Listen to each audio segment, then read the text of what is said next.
Hey YouTube, welcome to another episode of News in 2 Minutes, bringing you the news that you need to know every day. Let's begin. Following yesterday's report that a Libyan terror suspect was being interrogated by the US military in international waters after a questionably legal raid in the country, the Libyan Prime Minister issued a strong statement saying that no matter what the charges are, Libyan citizens should be arrested and tried within their own country. In other news, after what the country considers a kidnapping of one of its citizens, anti-American protests have broken out across multiple cities, with Islamic militants calling for the kidnapping and attacking of U.S. citizens within the region.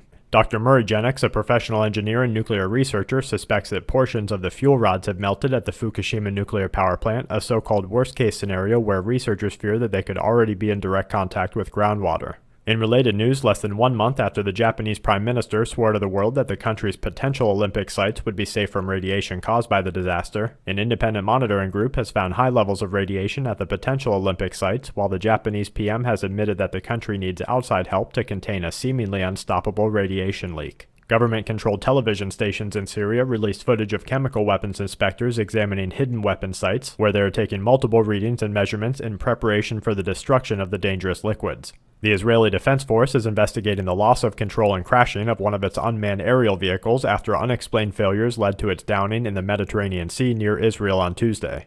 Large protests are being reported in Brazil as multiple groups are joining demonstrations in support of striking teachers and against corruption. Footage aired across the country shows demonstrators in multiple cities shattering store and bank windows, wrecking ATMs with poles and hammers, and hurling rocks and Molotov cocktails at the American and Angolan consulates.